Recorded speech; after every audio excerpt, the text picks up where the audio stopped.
ഇന്ന് സ്നേഹത്തിന്റെ ഭാഷയിൽ അങ്ങോട്ടും ഇങ്ങോട്ടും തർക്കിക്കുന്നത് കേട്ടിട്ടില്ലേ? അതുതന്നെയാണ് ഇന്ന് ജിൻഡോയും നമ്മുടെ അർജുനും തമ്മിൽ സംസാരിച്ചത്.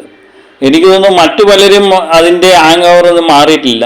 അങ്ങോട്ടും ഇങ്ങോട്ടും നന്നായി ഫൈറ്റ് ചെയ്തവരുണ്ട്, ബഹളം വെച്ച് ഫൈറ്റ് ചെയ്തവരുണ്ട്.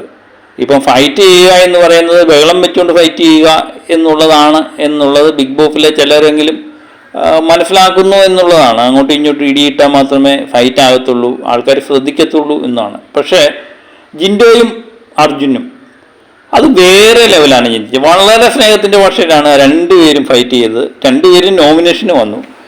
ജിൻഡോ പറയുന്നുണ്ട്, ഞാൻ എല്ലാ ആഴ്ചയിലും നോമിനേഷന് വരുന്നതാണ്, അപ്പം ജനങ്ങളുടെ പൾസ് എനിക്ക് അറിയാൻ പറ്റുന്നുണ്ട്.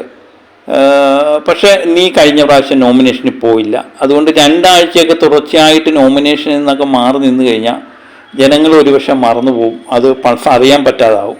അതുകൊണ്ട് നീ ഈ പ്രാവശ്യം പോ, ഞാൻ എല്ലാ പ്രാവശ്യം പോകുന്നതായതുകൊണ്ട് ഞാൻ ഈ ആഴ്ച മാറി നിൽക്കാം എന്ന് പറയുന്ന ജിൻഡോയെ നമുക്കവിടെ കാണാൻ പറ്റും.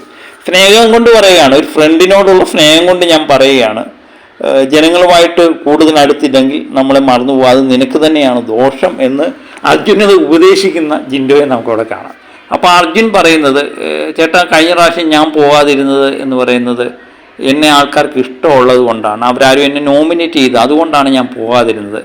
അതുകൊണ്ട് എല്ലാവർക്കും എന്നെ ഇഷ്ടപ്പെട്ടു, ഞാൻ നല്ലോണം ഗെയിം കളിക്കുന്നുണ്ട്, അതുകൊണ്ട് എല്ലാവർക്കും എന്നെ ഇഷ്ടപ്പെട്ടു. ജനങ്ങളുടെ ഇടയിൽ പോയി അവിടെ എന്തോന്ന് തെളിയിക്കേണ്ട കാര്യം എനിക്കില്ല. അതുകൊണ്ട് ചേട്ടനെ സംബന്ധിച്ച് ചേട്ടന് യാതൊരു പേടിയില്ലാത്തൊരു മത്സരാർത്ഥിയാണ്. അതുകൊണ്ട് ചേട്ടൻ ഈ ആഴ്ചയും കൂടെ പോയി അതങ്ങ് പൂർത്തീകരിക്കുക എന്ന് പറയുന്ന സ്നേഹത്തിൻ്റെ ഭാഷയിൽ പറയുന്ന അർജുൻ. രണ്ടുപേരും അങ്ങോട്ടും ഇങ്ങോട്ടും സംസാരിക്കാനുള്ള സമയം കൊടുക്കുന്നുണ്ട് എന്നുള്ളതാണ് ഏറ്റവും വലിയൊരു പ്രത്യേകത. ആരോഗ്യപരമായൊരു സംവാദമാണ് നമ്മുടെ അർജുനിലും ജിൻഡോയിൽ നിന്ന് കണ്ടത്. അവർ ഒരു കാരണവശാലും ഒരു ഉടക്കിട്ടല്ല രണ്ടുപേരും നോമിനേഷന് വന്നത്. അവരങ്ങോട്ടും ഇങ്ങോട്ടും ബഹളമൊന്നും വെച്ചില്ല, വളരെ ശാന്തമായിട്ടാണ് രണ്ടുപേരും പോയിന്റ് പറഞ്ഞാണ് അവർ സംസാരിച്ചത്.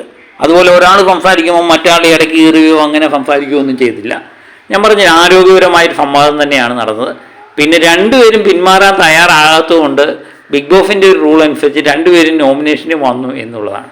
അവർ വളരെ സ്നേഹത്തിൻ്റെ ഭാഷയിൽ തന്നെയാണ് പിരിഞ്ഞത്. ഇത് തന്നെയാണ് വേണ്ടത്.